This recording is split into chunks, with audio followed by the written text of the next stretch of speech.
What is up, though, Lions fans? It's your boy, Motor City Don P. We are back here once again. You already know what time it is when you see me in front of TV. One thing is for certain, and three things are for sure. Number one, want to make sure you keep. Well, that's not number one. That's number three. We just jump right into it, right? Number one, the Motor City Cats are indeed back at it. Number two, we came to give you stats and not none of that static. And number three, and perhaps the most important number of them all, number three, we want to make sure you keep your Lions news pragmatic. And you may be asking yourself, how, Don, how, Mr. P, does one keep their Lions news pragmatic, especially in these trying times? Especially in these trying times back in the gutter, back in the cellar of the NFC North, especially in those trying times. Well, I'll tell you, smash like button, subscribe, share with your peoples. And once you've done those things in any order that you've done them in, it doesn't matter which order. You've kept your Lions news pragmatic. And since sharing is caring, once you've shared this stream with your mothers, your brothers, your fathers, sisters, cousins, your uncles, your fathers, neighbors, better, you name it. You name it. You have indeed cared about these people. Let's go ahead and get right into it, y'all. Hey, what up, though, everybody in the chat? We got the chat a buzzing today. We got the chat a buzzing today because, you see, something happened. Something happened.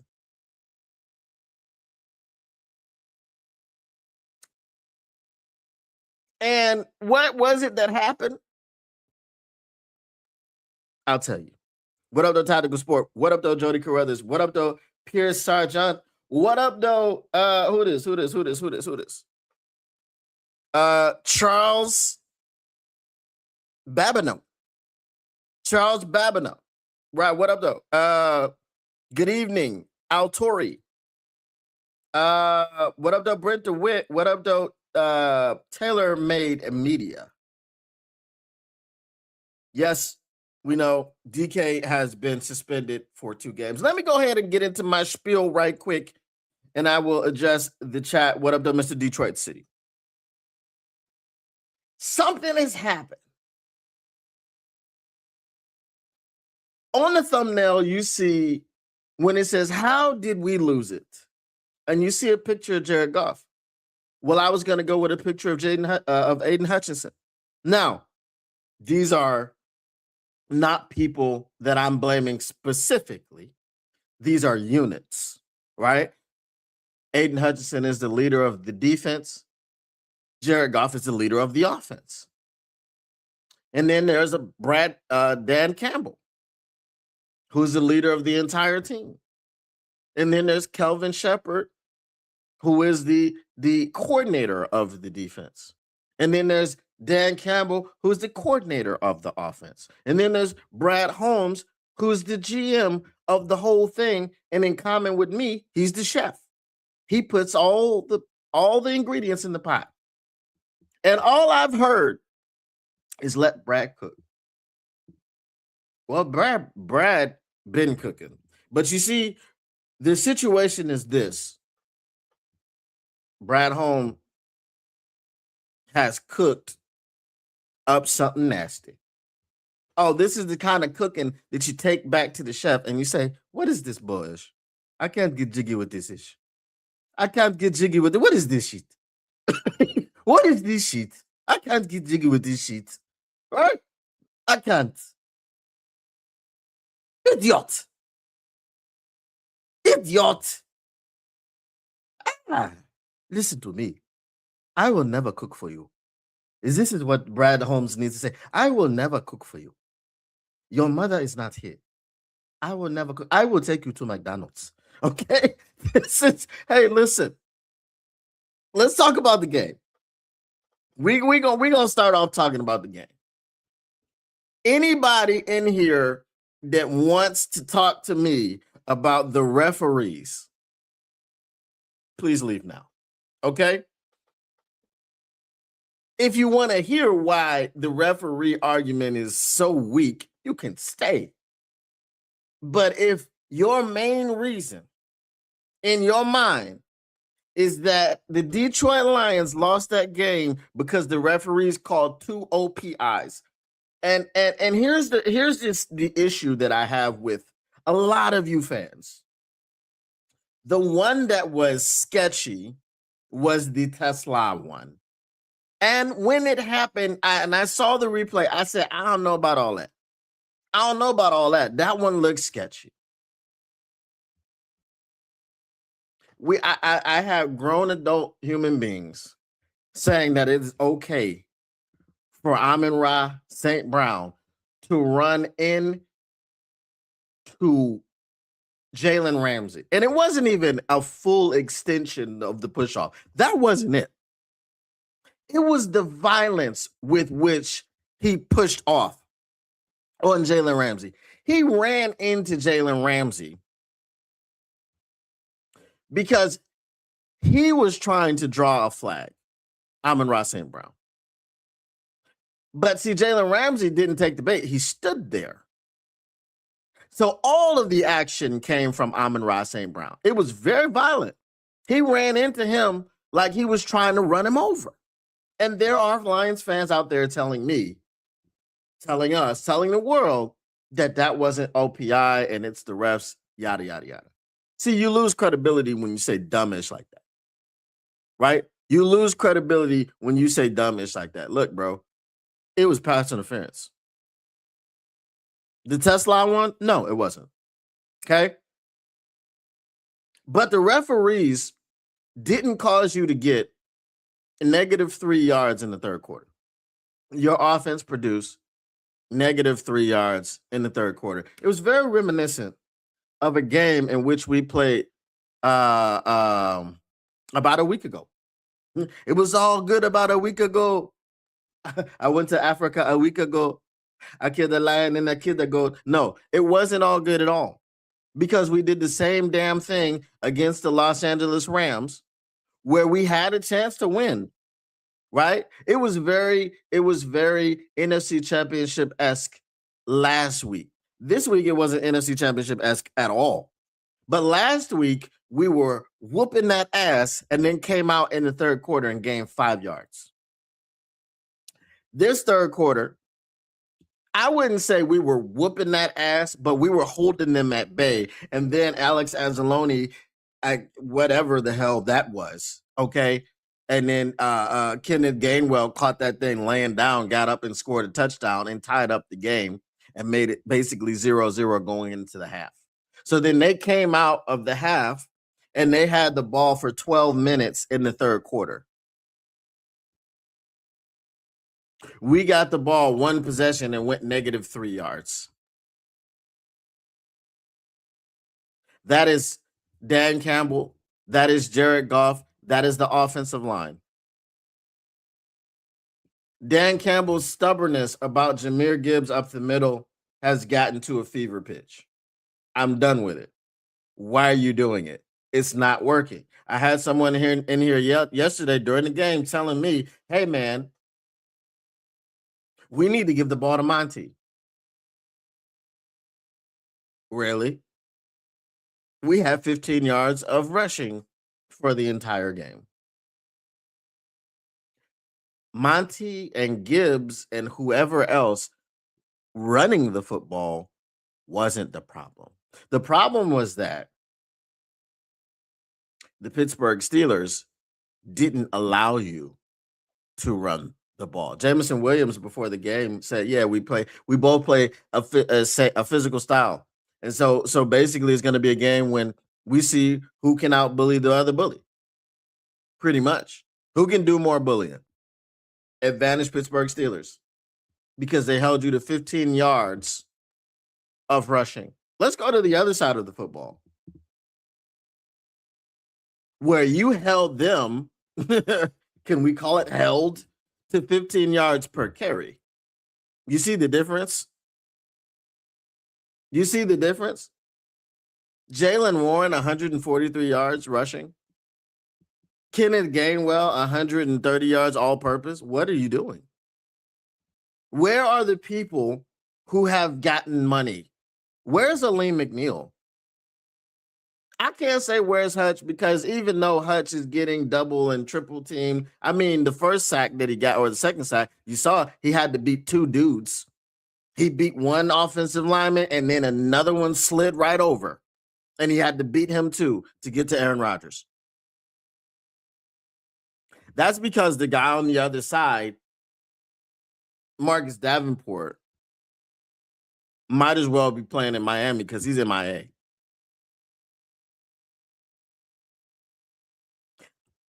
DJ Reader had, I don't know what that was after the game on Twitter when he said, cool, I'll go get bread somewhere else because people were, this, that, and the third thing. Okay, cool.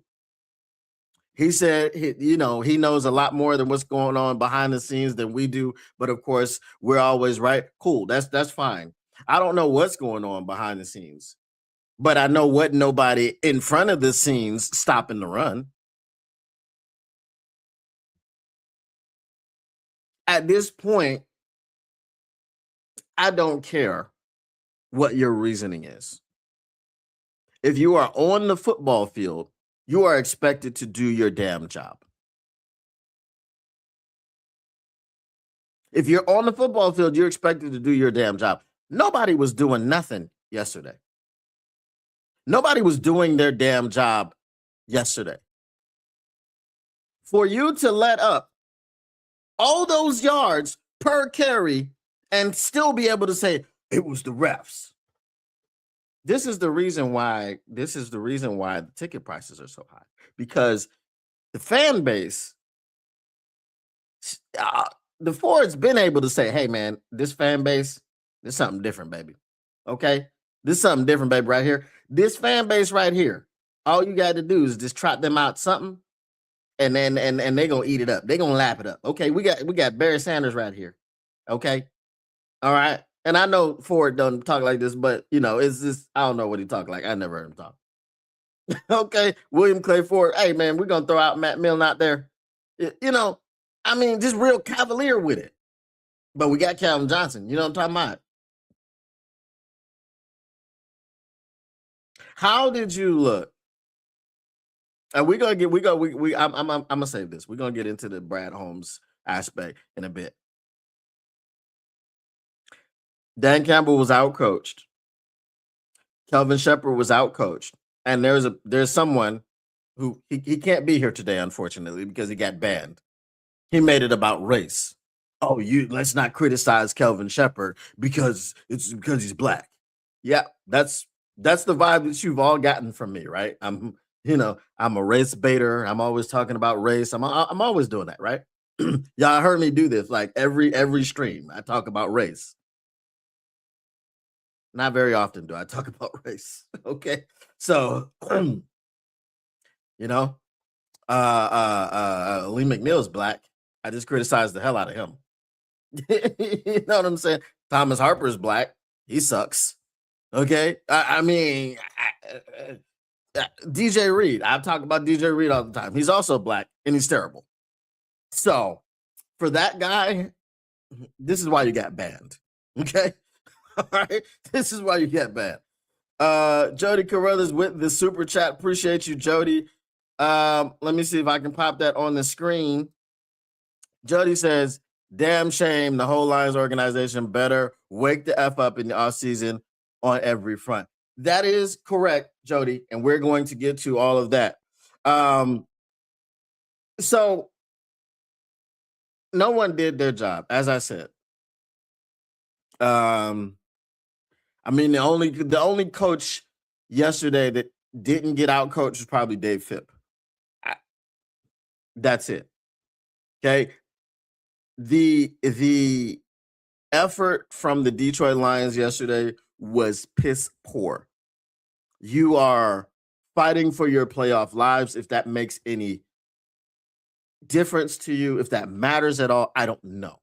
At this point, and I've told you this before, I don't want the Detroit Lions to make the playoffs because Brad Holmes has to eat this. And we'll talk about all the things that Brad Holmes has done in a minute. Let me get to your comments because I know there's a bunch of them, and I will try to answer them all. Let's see. All right, Pierce Sargent says, okay, I have so much to say. I have reached the point of unpleasant. LOL.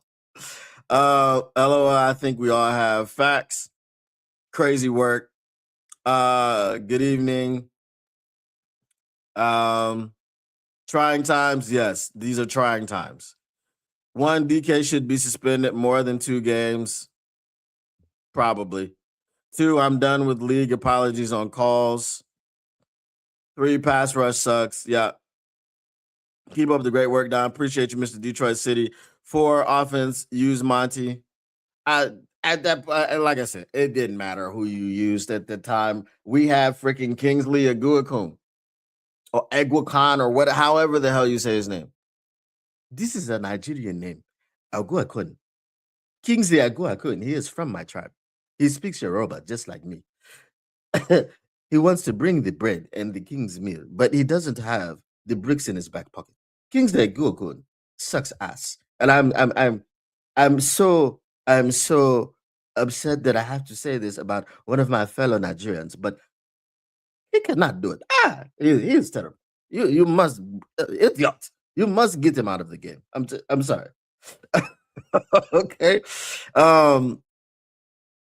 Taylor Mays laughing at my Nigerian accent. Jody says, I was there yesterday at Ford Field. The one game a season I can make happen due to outrageous ticket prices. It was so damn depressing. I wish we hadn't been there for that. Took my 2 sons. Yeah, that sucks. That's a tough one. Only one of my arguments used refs, Don. No, I wasn't talking about you, Pierce. I wasn't talking about you. I was talking about all of the other people. Cooking intestines and telling you it's prime rib. He's making hot dogs. I'm very pissed about DK though. Yeah, he shouldn't have been in the game. Let's see here. Bummer, Jody, been there many times. I don't doubt it. Definitely a lot more fun when we win, but yesterday's loss was obviously worse than the average loss. I'm sure you've experienced this too. Awful.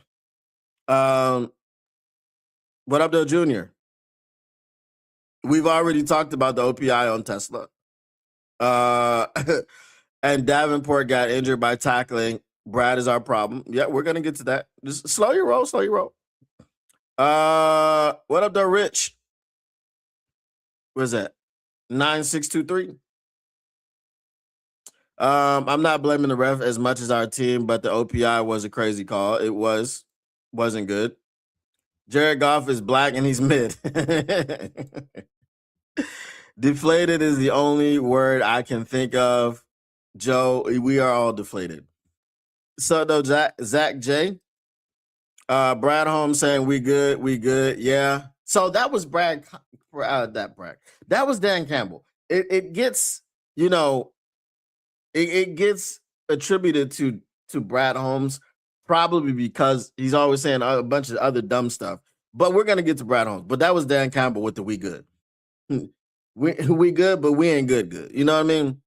MCDC is losing the halftime adjustment battle. Opponents are learning the first half and exploiting the second half. That is facts.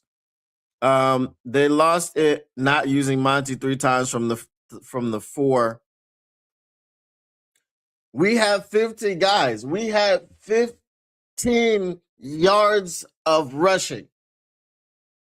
That is not a Monty use problem. That is not a Monty use problem. We have 15 yards of rushing. Did y'all not see how many times that when Monty was in there or Gibbs, it didn't matter, right? Alex Highsmith was just in the backfield as soon as the ball was handed off. There was no room to run. There were no holes. Monty was in there. I think he had 4 or 5 carries. He only had 1 hole. That's it. The problem this game was not the use of Monty. The problem this game was that Kingsley Aguakun was in there. Cologne was in there. Mahogany was getting his ass beat coming off an injury. Miles Frazier was the only good one. So why don't we just keep Miles Frazier in there? Why was Kingsley starting at center? Why not start Cologne because he's the freaking backup center? I heard someone say just put Tate Ratledge in there because he's your center of the future. I wouldn't do that. Not at this point in the season, right? I don't know how much he's been practicing. I don't know if that's going to be more so an off-season project. I don't know what it is, but I wouldn't have done that because I don't know where he is at this point in his journey.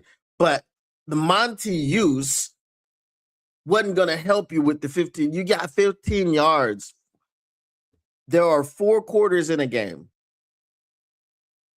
Okay? That's 3.5 yards per quarter. Not per carry, per quarter. You are rushing the football 3.5 yards per quarter. Okay? I hate to say it, but SOL. They should have been up 17-3 instead of 10. Well, yeah, that's facts. Goff is quite ghetto. I mean, he's the opposite of White as displayed by his running ability and acrobatics. Although, in truth, Goff is far from the top reason for this. He is not the top reason, but we're going to address Goff. Tyreek is a very depressing player. I haven't seen him do well, really anything yet. I didn't understand the draft pick when we made it. I didn't. No, I didn't. I'm just here because I'm bandwagoner. You're a casual, Zach. I didn't see the jumbo package at all, I believe, which is one of our strengths. Just bad play calling and effort. Facts. Our run game is in Chicago, unfortunately. The Detroit Lions are like the Great White Hope versus Ali or Jack Johnson. Play a bandwagon tune for us, please, Zach J. Oh, when the Saints go marching in. The team, even from the beginning, just looked like they could care less and played like it. Yeah, there's been a lot of games over the last few years where we played at Ford Field and there was no energy. And I don't understand it. That's supposed to be your home field. They didn't even attempt to do it on the 3. At that point, I don't want them running the football. If you're talking about when are you talking about on the 3? But we had proven we couldn't run the football. I don't want to see them run the football until they figure out how to run the football. Because at this point, you're just square peg, round hole. You're battering ram. I've given suggestions. I've said that we should put Monty and Gibbs on the field at the same time. We're allergic to that. We thought that was an Osama bin Johnson thing. Maybe it's a Dan Campbell thing. You've got this Sonic and Knuckles, this dynamic duo, and you won't put them on the field at the same time. In the offseason, if y'all want to see it, I'll do some play design for you guys so you can see like stuff I'm talking about. Because a lot of if you don't know, I used to be an offensive coordinator. Okay. Now it was high school football, but offensive coordinator is offensive coordinator. Okay. And the play design, I'm thinking of one right now in my head. It's called a double counter. It's beautiful. It would have Gibbs and Monty on the field at the same time. There's so much of that we didn't use. Especially after Sam Laporta goes out. And I mean, Anthony Frisker had the game of his life. Who had that on their bingo card? We haven't used a tight end since Brock Wright went out. And that was right after Sam Laporta went out. We don't trust the tight ends that we have. So if we don't trust the tight ends that we have, how about you have Monty and Gibbs in the game at the same time? Because that also confuses the defense. Like when you have 4 wide receivers, it spreads out the defense. Well, when you have 2 of these running backs in, now here's where you use the psychology. Now that you've proven that you will do nothing but run the ball up the middle with Jahmyr Gibbs, they can't say whether this ball is going up the middle or wide. So now what they have to do is take a beat, just a beat, to read what's happening in the backfield. That slows down the defense. If you've got some window dressing, some motion, all this stuff with both of the backs, it confuses the defense. It works the same way as if you have wide receivers going in motion. If you have Monty and Gibbs in the backfield and then you motion Gibbs into the slot, well, they don't know what's happening. They don't know if it's going to be a pass. They don't know if it's going to be a run. If you keep them off balance, it works in your favor. If you run the ball straight up the middle all the time, I don't care what running back you're using, unless your offensive line, like last year's offensive line, is physically dominating and imposing, which we don't have this year, it's not going to matter. If you have a physically dominating and imposing offensive line, then you can line up and say, we're running up the middle, you better stop us. Because if you don't, it's going to be a long day. We don't have that ability anymore. So why do we keep running the ball like we have that ability? I'm getting Scott Linehan vibes from this. Remember what I used to say? Stop taking your Ferrari through the woods, Scott Linehan with Javid Best running them up the middle. Stop taking your Ferrari through the woods, Dan Campbell with Javid Best. They both start with J-A-H. Jameer running up the middle.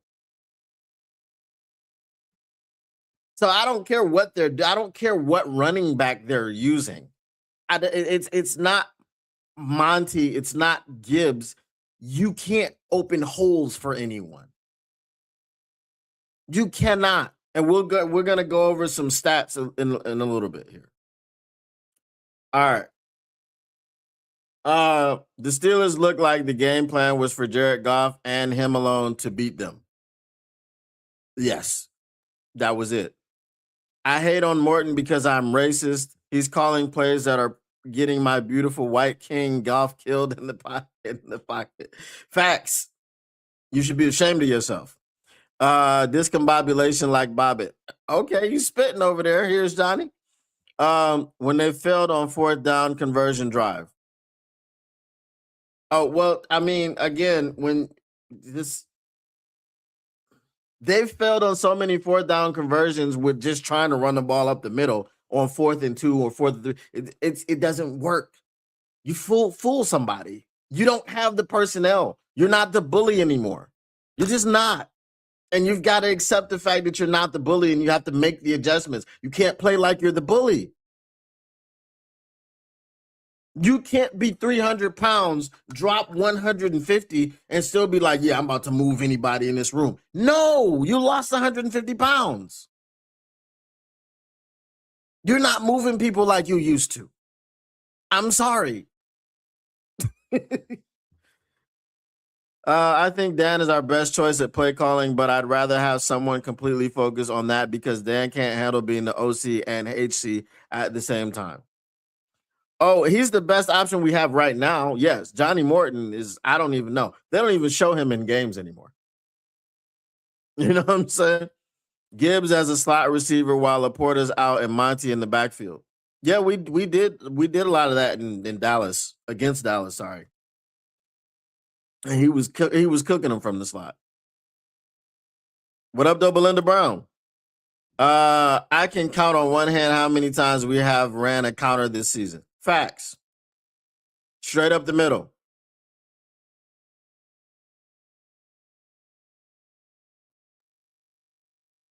We can just go ahead and start preparing for the draft. That's gross. I don't want to do that.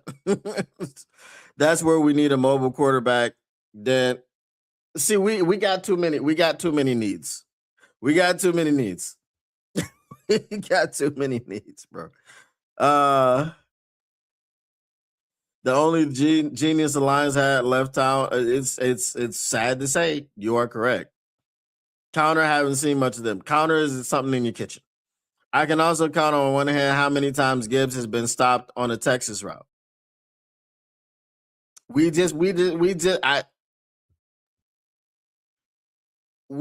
have like we're gonna get into this. All right, we're gonna get into this. Blaming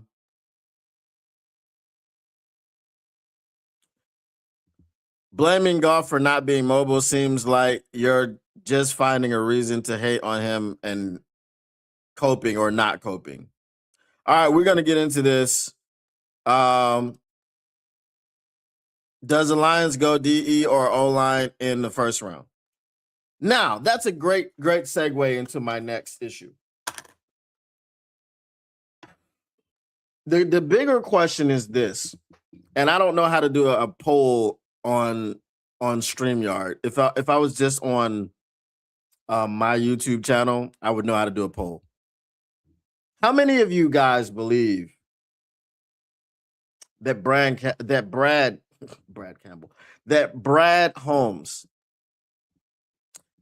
takes a big slice of humble pie, sits down and eats it while looking in the mirror? How many of you guys believe that? I'm going to say something to you guys that I've been hinting at. Some of you are going to agree with it. Some of you are going to disagree with it. But I think everybody will be able to understand where I'm at with this. Martin Mayhew gave a damn about the pass rush.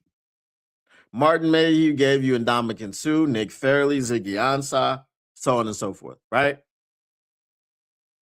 Cliff Averill. All right. Now, what were we calling ourselves at that time? The Silver Rush. Okay. We had a name for what we were doing. We at one point we got Kyle Vanden Bosch. Okay. We had a name for what we were doing. They were calling it the Silver Rush. Oh, how I'd love to go back to the days of the Silver Rush when our GM cared about the pass rush. Here's another question, and I know the answer to this, but I just want you guys to understand this. What position did Martin Mayhew play in the NFL? Does anybody know what position Martin Mayhew played in the NFL? Don't Google it. If you don't know, just say you don't know, because I know exactly what it is.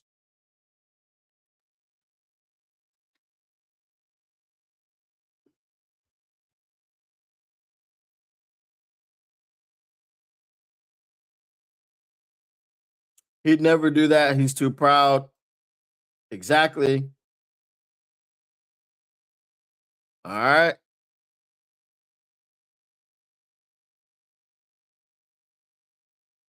Why Dan Campbell's the face of the franchise? He don't get the players. The Silver Rush, right.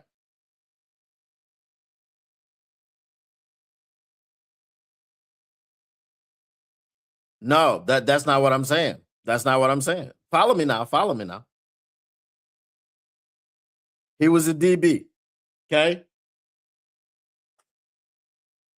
There's a DB that we had at general manager who can draft and sign and trade for a better defensive line than the guy that played defensive line in college. Okay. Now, the greater good said he doesn't want to go back to the Silver Rush days. We had a better defense, right? We had a better defense. Remember in 2014 when everyone wanted to say that Matthew Stafford has never had any help and we had a top 3 defense? Remember that when we had Sue and Fairley and them boys? Remember that? Remember the Silver Rush? Okay. Now here's the thing that I'm going to say to you. And I want you to be receptive. I want you to open your ears and open your mind. Remember, I've been saying that Martin Mayhew's mistake was greater than Brad Holmes' mistakes.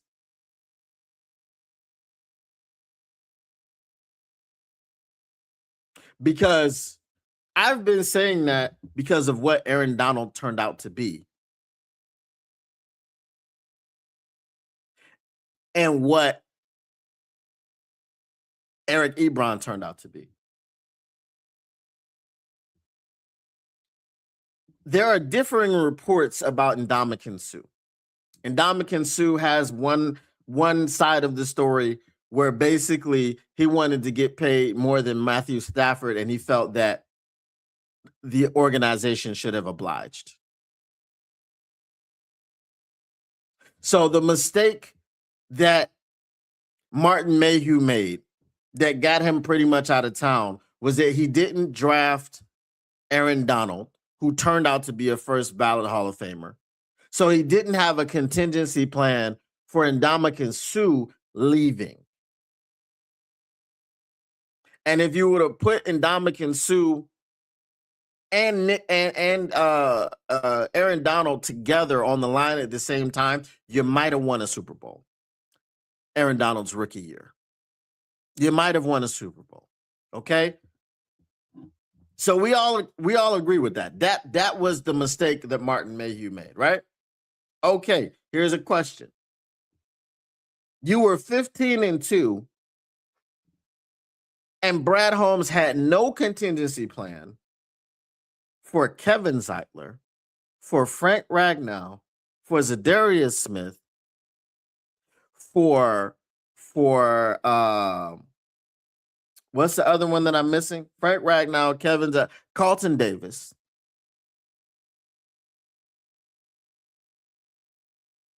And it was all about money. You let Carlton Davis go for $4 million a year. You let Zadarius Smith go for $2 million. You let Kevin Zeitler go for $9 million, but the reports are less. He went and he signed a $9 million deal in Tennessee, but the reports were that he would have taken less to remain in Detroit. You let these people go. One of them, you cut him outright. That was Zadarius Smith. Zadarius Smith was so hurt by the way he was treated by the Detroit Lions, he retired from football. He didn't want to be in Philly.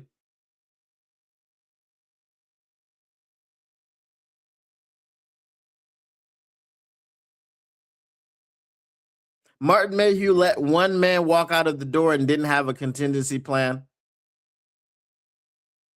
Brad Holmes let 4 people walk out of the door, 2 offense, 2 defense, and didn't have a contingency plan, and has missed. Who has he hit on the defensive line? Please tell me, other than Hutch. Can you tell me who he's drafted that's been a hit? What's your answer? Do you have an answer that says Brad Holmes drafted this player and he's been a stud? Jacksonville was just being Jacksonville, bro. If we don't have Hutch, maybe maybe that's better. Maybe it was better that he didn't get Hutch. Because maybe it would have forced him very early on to make harder decisions. See, in his first 2 drafts, he had very easy decisions. Penei Sewell was an easy decision because Cincinnati and all these other teams were drafting, and Cincinnati drafted a damn wide receiver in Jamar Chase, who's a phenomenal wide receiver. But Joe Burrow needed to be protected. They didn't draft him. So Penei Sewell fell to us.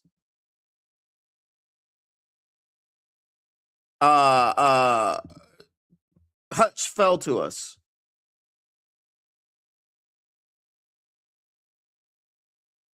Now, someone said the other day, I was watching something and they said that Matthew Stafford didn't want out of Detroit, which I have to follow up with him and ask him what he means by that.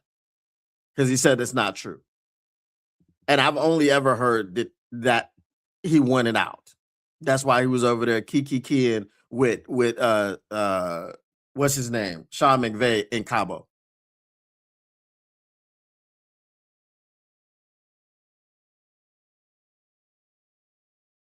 Who has Brad Holmes, the defensive tackle, drafted on the defensive line, other than Hutch, that has been just, he's done everything that we've expected him to do. And what's worse is Brad Holmes' uh, uh, assistant GM, his right-hand man, Ray Agnew, was a defensive end in the NFL. Why can't they draft defensive line? Why can't they evaluate defensive line talent? So if you don't want to go back to the days of the Silver Rush, and I'm talking about having a competent drafting GM when it comes to the freaking defensive line,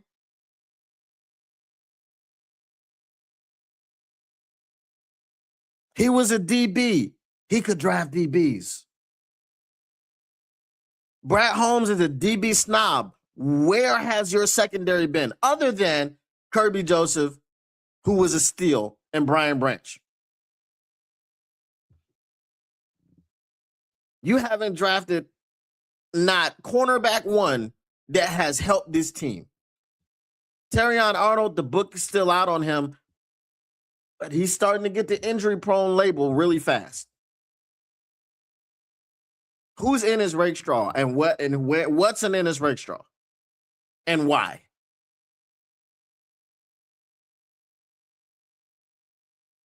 What free agency signings have been impactful here?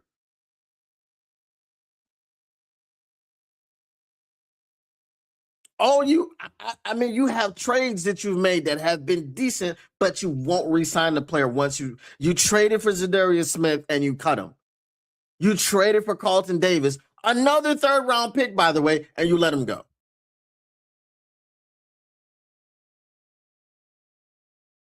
Now, you got a compensatory third-round pick for him, I believe, but I'd rather have Carlton Davis. Oh, by the way, hasn't been injured this year playing hasn't missed a game. Oh, by the way.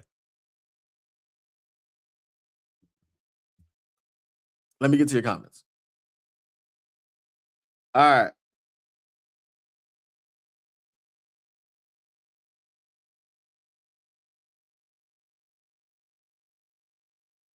Aleem was a hit, but that's about it. Was he? Where is he? Where is he this year? I know he's coming back from injury, but guess what? He's always coming back from injury. He's about one season-ending injury away from being in the Davenport situation.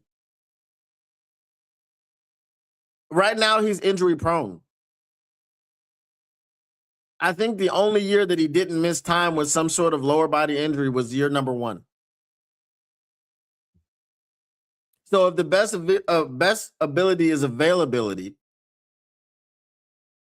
then no. The only way you can say that he was a hit is because you drafted him in the 3rd round, and that's about the only value you've ever gotten out of a 3rd round pick that you actually selected instead of traded.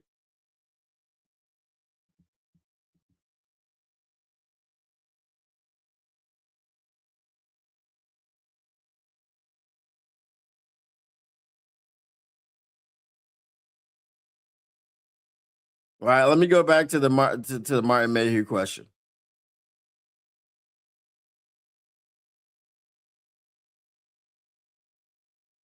All right, yes, Mayhew was a DB. Bench, no. No, he was a DB. He was a defensive player, but can't remember what position. Yeah, he was a DB. All right. Chris Spillman was there. Okay. Bubba Baker has the most sacks, but wasn't a stat back then. Facts. Worst Detroit Lions playoff loss in history, Stafford versus Dallas. Yep. with the two turnovers on the last drive by Stafford. Should have paid Sue. That's fine. That was his mistake. Okay. His play for Carlton was DJ Reed, and well, we know how that's went. Exactly. That's why I said he didn't have a contingency plan. You don't have a contingency plan when your contingency plan is ass. It's like just not having one. Sue wasn't worth more than Stafford at that time. That's what I'm saying. That's what Sue wanted. That was his, Holmes just wanted a pat on the head from Sheila. Aleem. Y'all keep saying Aleem. That was the hit. Okay. There was this one dude he drafted named Nobody. Facts. Aaron Donald was overlooked for his size. When you have a winning domination and a level of your defense, fresh meat keeps it dominant. We know Aaron Donald was overlooked, and that's what I'm saying. That's why I'm saying it was egregious because who he became. If Aaron Donald didn't become a first ballot Hall of Famer and he was just all right, it wouldn't have been that egregious. The draft is the draft. It's a crapshoot. It's not like he passed on someone who was like established and you knew who he was. All right. I wonder what Hutch would look like if he had Sue on the line with him. Oh, Hutch would be a 20-sack guy every year if Sue was here. Jack Campbell, St. Brown, Sewell, and Hutch fell in his lap. He could have stood pat and got Pickens instead of J-Mo, to be honest. Well, we see what J-Mo's turning into. He's a much better, much faster Pickens. He doesn't have the hands that Pickens does, but he also won't pout when he doesn't get the ball, and he won't give up on a route. So with that amount of help, he would probably have a 15 to 18 and a half sack season already. Facts. Hutch was a no-brainer. He was. Tight end and a top 7 pick. He have to be a generational player. He does. But that was Joe Lombardi. He was listening to Joe Lombardi, who said that Eric Ebron would be his Jimmy Graham, and it was the missing piece. Because they were trying to, again, replicate what the Saints did.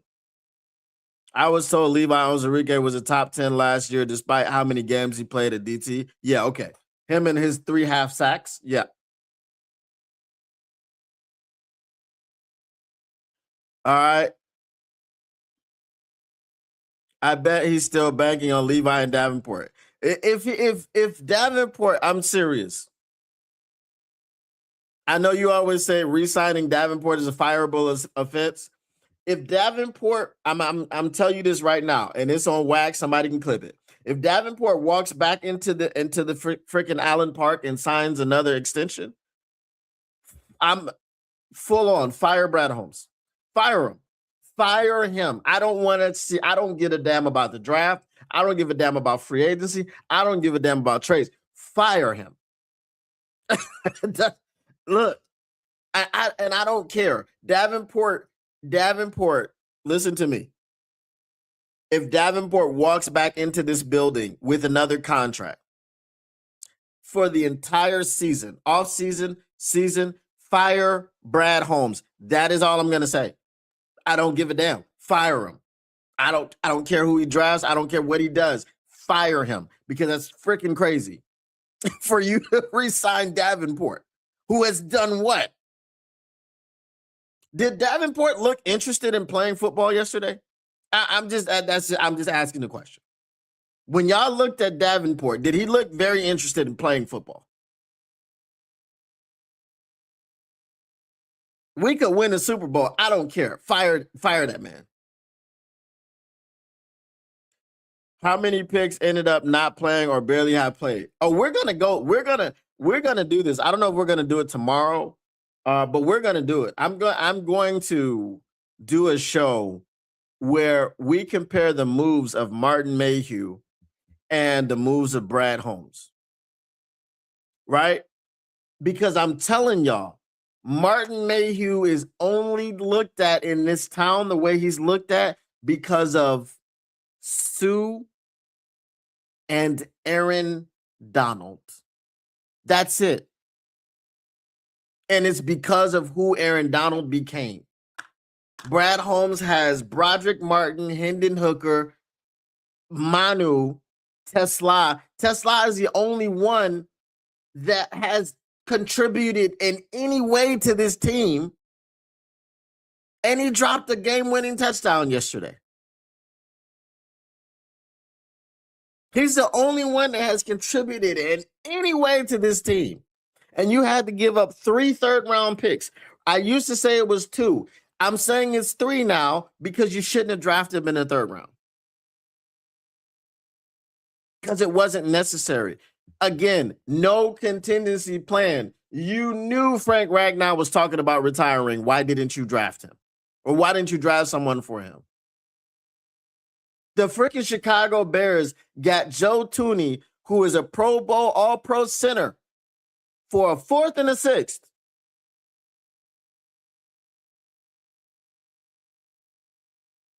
But we're busy wasting 3rd-round picks. Howie Roseman went and got, what's that dude's name? Jaden Phillips. Because he had 3rd-rounders to play with. But because we drafted Isaac Tesla and used 3 3rd-round picks, we have no 3rd-round picks to play with. Instead of getting proven players for these 3rd-round picks, I get it. Let's not draft anybody in the 3rd round. Cool. Use a 3rd-round pick to trade for someone. The philosophy in Detroit must change.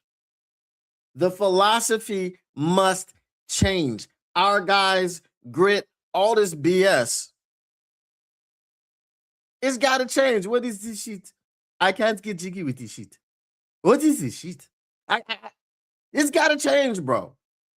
You won't go get anybody. Oh, well, we don't know how these guys are when you bring them from outside of the organization. Brother, who cares? Who cares? You brought in freaking CJGJ, who was a knucklehead. But everywhere he's gone and actually got actual time to play, they've won a goddamn Super Bowl. Look at what he's doing for the Bears, bro. This man went back to the freaking Eagles and won a Super Bowl with them. Another one. What are we talking about?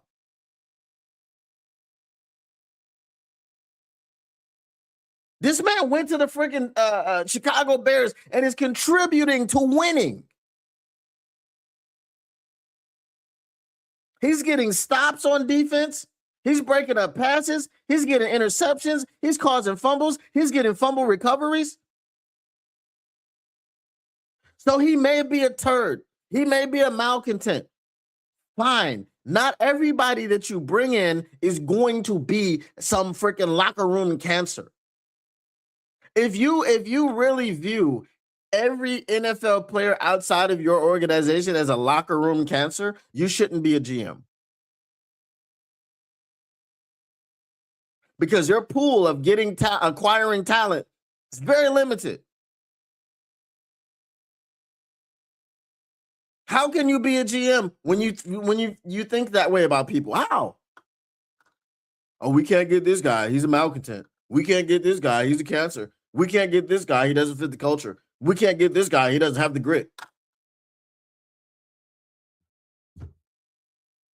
I don't know, bro. I don't know. I'm going to read your comments, and you know what time it is. Mailbag. What you going to do? What you going to do when they reading you? Mailbag. Snicks, mailbag. Get your mailbag questions in. Get them in. Bask in it. All right, get your mailbag questions in. I'm going to try to catch up on your comments and do some mailbags, and then we will be out. Could have waited on Tyreek Williams. Didn't need him. Didn't need him at all. 1st round pick, as I said, you knew Frank Ragnow was out the door. He's had 1 foot in and 1 foot out for a couple seasons now. You know? All right, Robert. We'll catch you later. I wish Dan would use Tesla more. I mean, we see He has maybe the best hands in the league with just 9 or 10 catches and 5 of them being a TD. I don't know about best hands in the league. Davenport got hurt yesterday and came back in. Yeah, but he got hurt again. Again. What up though, Big Wolf status? Very tough year. Davenport never looks interested in playing football. He's very aloof. How many picks did Holmes give away? In total, it's been 6. I'm talking about 3rd round picks. Broderick Martin, Hendon Hooker, Manu, who was you used the 3rd rounder to trade up to get him in the 4th round. Freaking ridiculous. And then you got the 3 3rd round picks for Tesla. So that's just the ones that I remember offhand. The only successful 3rd round pick has been Carlton Davis. And it wasn't successful because you didn't keep him. So, I don't think Mayhew was a horrible GM. He wasn't. He made one mistake. One. That was it. And everybody hates him. That was part of the whole mistake. That was Eric Ebron for Aaron Donald. And as I said, the reasoning behind Eric Ebron being drafted is because that terrible ass offensive coordinator named Joe Lombardi needed him. He stood on the table for Eric Ebron because Eric Ebron was going to be his Jimmy Graham. And they were going to replicate the Saints offense because that's where he came from. And he needed a Jimmy Graham. He needed that guy instead of going to get one in the later rounds. And Martin Mayhew said, okay, have your guy. Because we got Sue.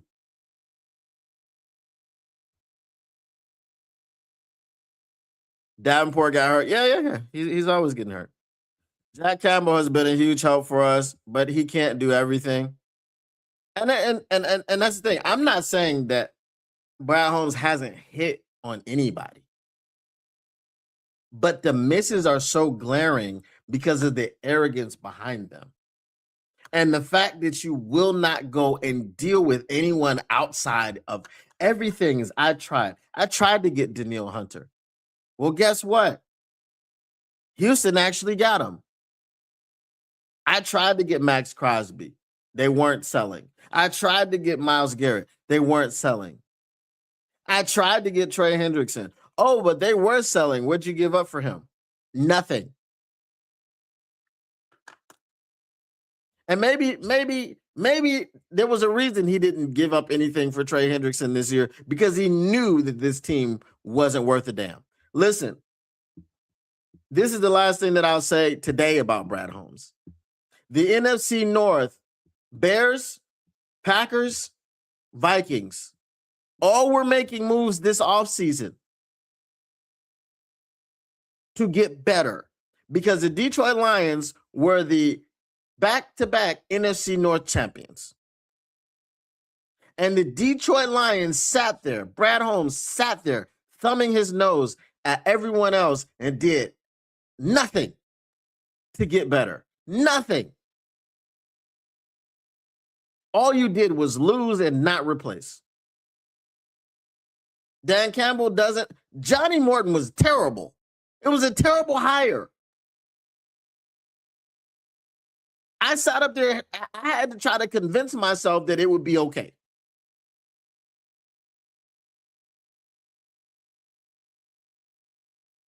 I had to look at Bo Nix. He was look all the stuff. I had to try to convince myself that it would be okay. Osama bin Johnson, he's a terrorist. He's a traitor. Fantastic coach. Fantastic coach. And it hurts to say it.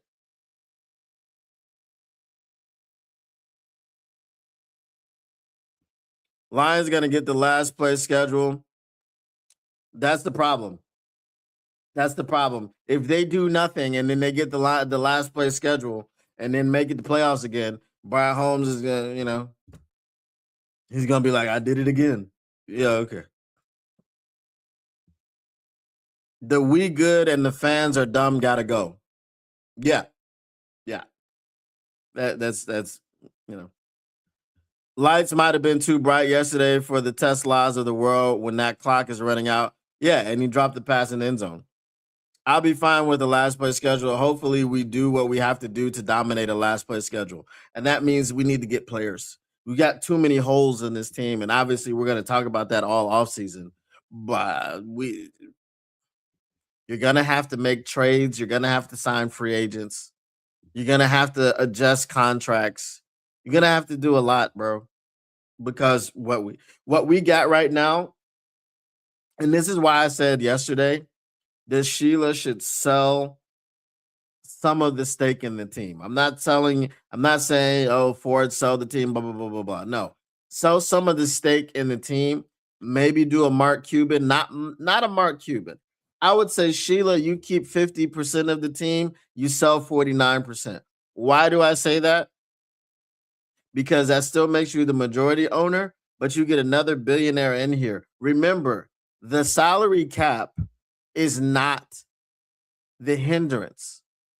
It's cash richness. So we know guys like Tom Gores are cash rich. If Tom Gores wants to buy a 49% stake in the Detroit Lions, please come on down, because then he can ingest cash into the escrow account so that we can give, the guaranteed money in the contracts, and then we can move people around. Jeffrey Lurie has money. This is why he can afford to go out and sign everybody and draft everybody. And when it's time to let somebody go, they know when it's time to do it. So I don't want to hear that we broke and all this. I don't want to hear it, bro. Because if we're broke, then we're stuck with this team. We don't know what's happening with Kirby Joseph's knees. So are we going to have to rely on guys like Thomas Harper? I'm going to tell you what. I don't give a damn about a single camp darling this year. I don't care. I don't care. If things aren't looking good, if the offense isn't clicking in training camp, that's a problem. People that still want to talk about, oh, the offense is a top 3 offense in scoring. Yeah, that's great. That's great. What does it look like? Use your eyes. What do your eyes tell you? We had 15 yards of rushing yesterday. What do your eyes tell you? Does that tell you we good on offense? Mm-mm. We gonna go over, like, tomorrow. We're gonna go over Jahmyr Gibbs stats and stuff like that, just to see, like, the amount of games that he has under 50 yards rushing. Crazy. Gardner Johnson is starting for the Bears. Been the starter since he signed. I know. Should have drafted Carter. Facts. We're gonna win Thursday. Packers gonna lose. And then it's going to go to week 18, and suddenly all these fans saying just rest the starters, going to switch up. I can't with these fans giving up.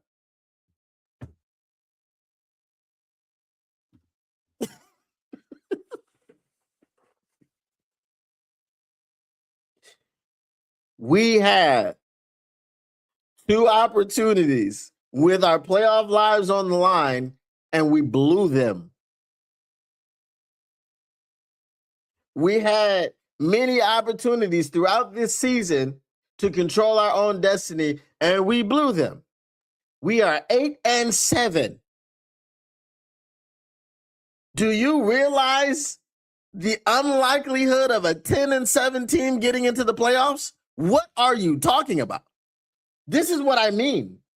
This is what I mean, the eternal optimism. What have you seen this season that has given you the freaking eternal optimism bug? I don't get it. Be realistic about what you're seeing. This isn't freaking, pixie land and fairy dust and unicorns and freaking, freaking Bikini Bottom. This isn't SpongeBob, bro. Like, come on.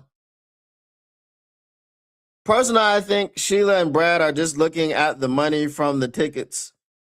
Hey, that's what it's seeming like right now. Mailbag, do you think folks start revving up the old mock draft machine on Saturday or just this morning? I don't know. I know I'm not doing it until the season is over. And I'm gonna be working on my mock draft simulator. Hopefully it'll go better this year than it did last year. As soon as our season is over, which is in 2 weeks, I will start working on it. We have to get a veteran center, can't draft and can't count on Glasgow. Oh, facts.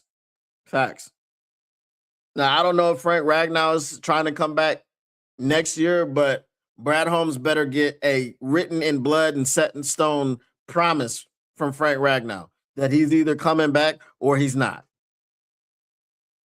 Because he got to sit down and have that meeting with him. Frank, what you going to do? Because we got to do something. You coming back? Cool, welcome. You not? Let me know right now. Because if you want to come back later in the season, that's fine, cool. But I need to know that at the beginning of this season, at the beginning of training camp, you're not going to be here. Because if you're not going to be here, then I got to do something. And if you want to come back later, we'll talk about that. Mailbag, would you go offensive tackle or edge round 1? Tackle? Now we got to see. We got to get something from Taylor Decker too before the draft. You retiring or you coming back? Because tackle's really not the problem right now. If we're talking about first round, if those are the two choices, I'm going edge. Right? I'm going edge. But free agency and trades should be able to get you somebody. We can't. This is a problem. Brad just wants to rely on the draft. We can't do that this year. We cannot. You got to do something else. Next thing you know, he'll have Miles sitting in his lap for a 5th round pick, and he'll say, "Well, I just don't like his fashion, so nah." I wouldn't doubt it. Mailbag, does Shep get fired or demoted? Probably not after 1 year, no. Probably that. So, again, Shep gets the same excuse that AG got in his first couple of years. We don't have the players. Everybody died in the secondary. But the Aleem McNeil at edge experiment needs to end. But the reason that you have that experiment going is because your GM doesn't give a damn about the pass rush. Cool. You want internal pressure? Get better internal pressure guys. Other teams can do it. Why can't the Lions? Other teams can do it. Brad, you were a defensive tackle in college. Do something about it. You know what the frick you're looking at. I was a corner and a running back. I know what a good corner is, and I know what a freaking good running back is. I don't work professionally in the NFL. You're a GM. Get your ish together, bro. Seriously. You can't draft a defensive tackle to save your life. You can't draft a freaking edge rusher to save your life. But those are the positions that you and Ray Agnew freaking played, bro. What are we doing? It's like Michael Jordan out here. And Brad Holmes played in college, so I know he ain't Michael Jordan. I know he doesn't have the burden of greatness. Michael Jordan, in case the guys don't know what I'm referring to, terrible talent evaluator. Greatest basketball player ever. Terrible talent evaluator. He's a terrible general manager, terrible owner.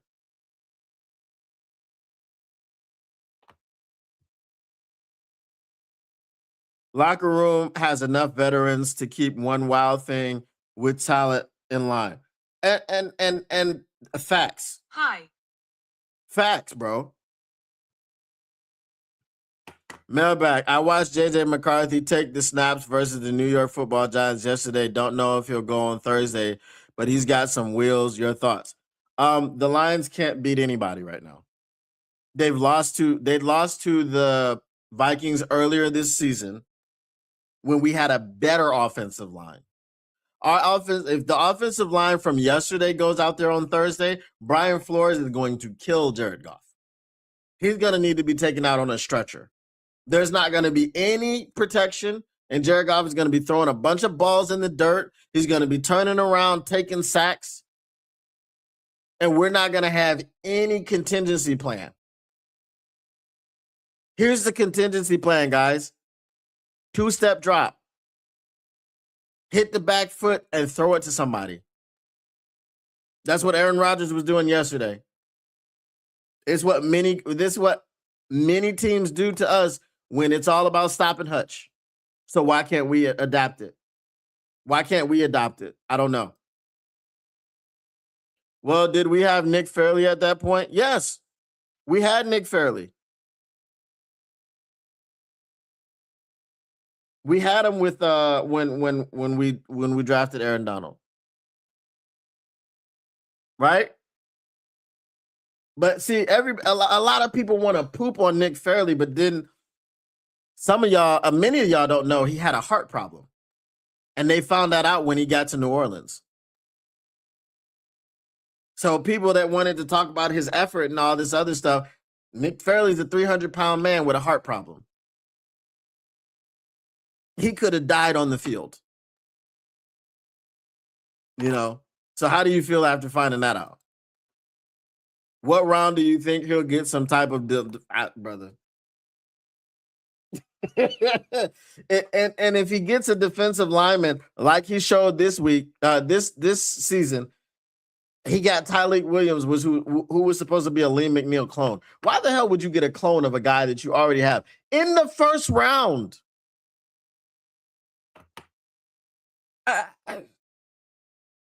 Derek Harmon, though, Detroit native, actually stops the run. We could see that yesterday. Yeah. The grandfather is playing again. Who's the grandfather?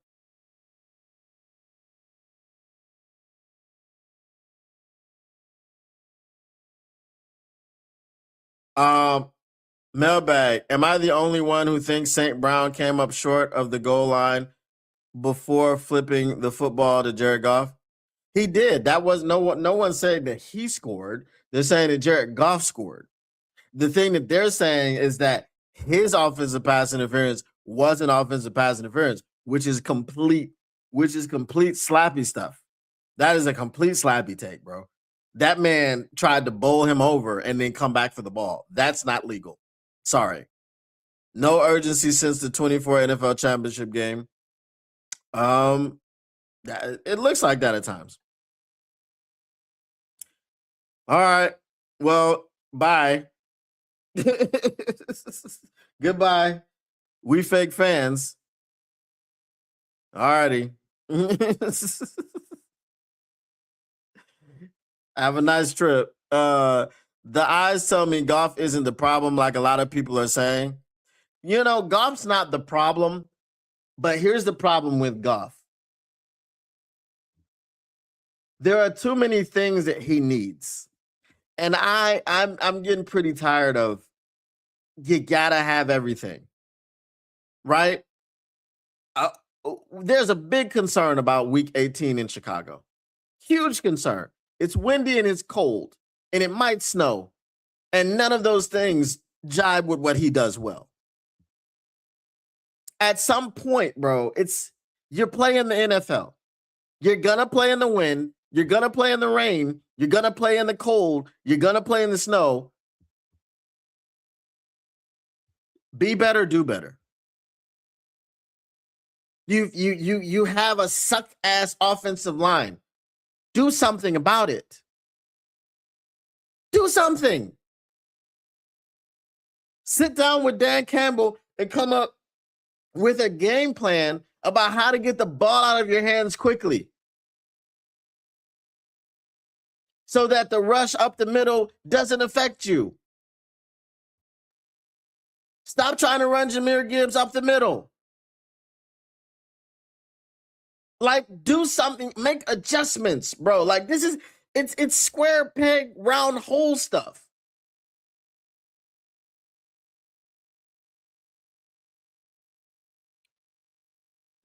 For the ever optimistic, delirious lion slappies, y'all always land on your feet, come hell or high water, till you get old as me. Season's over. No, you're a fake fan. Go away, Dolo Dolomite. I'm realistic. We still good? Okay. We still good, but we ain't good. Shout out Lion Syndicate for yesterday. Shout out Ursher. Not good, right. Do you think we would have gotten beat by Phillip Rivers? Depends on what the defense looked like. I don't know. I do not trust the interior of our offensive line against the pressure that the Vikings bring up the center. No, there's no reason to at all. Proctor from Bama would be cold. We'll get there. We'll get there, bro. I'm not doing that now. No one is saying, okay, so here's the thing. I'm not telling you to rest the starters and tank. I'm telling you from what I have seen this season, you will not win. That's the point.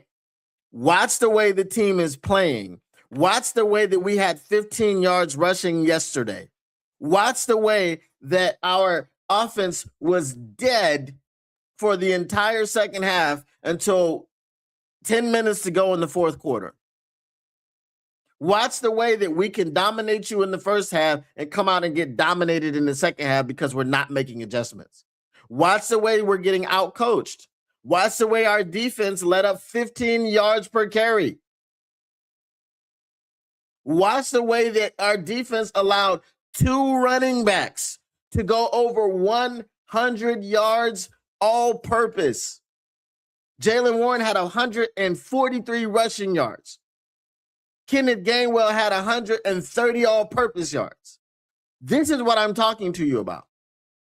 What have we done on the offensive line that makes you believe that they're going to protect Goff this time in Minnesota against the Minnesota Vikings and Brian Flores?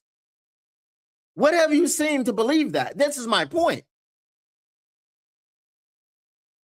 So no, I'm not telling you to rest the starters and tank. I'm telling you it doesn't matter if the starters are out there or not. We don't have enough. That's what I'm saying.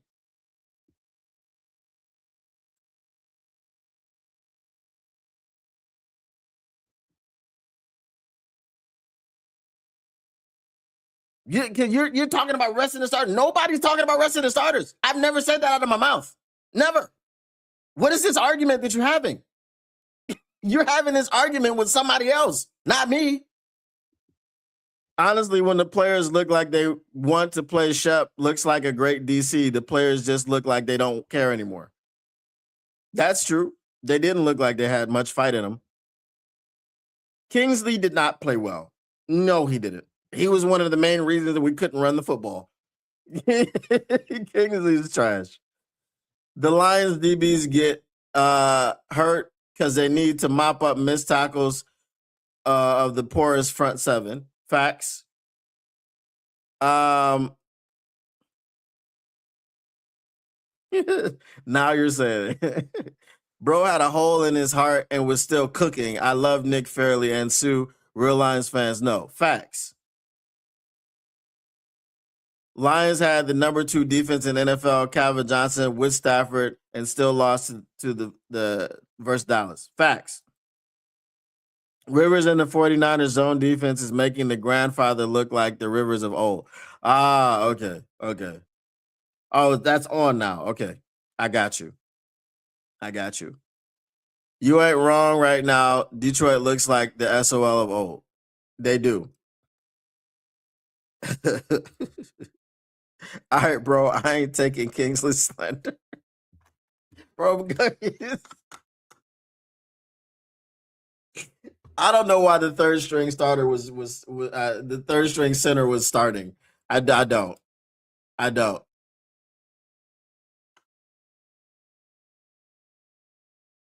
Kingsley shouldn't have been playing. He's a third string center. What happened to Cologne? Isn't he our second string center? We have Miles Frazier. We had Christian Mahogany. Why was Cologne playing guard? I don't understand that.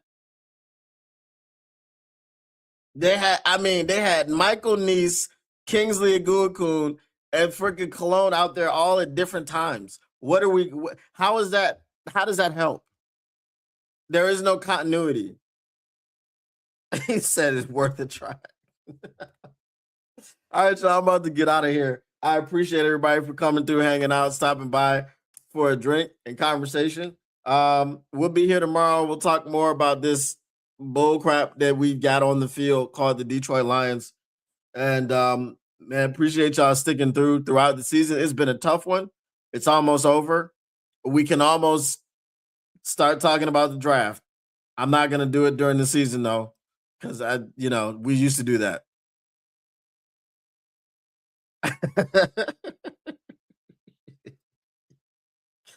uh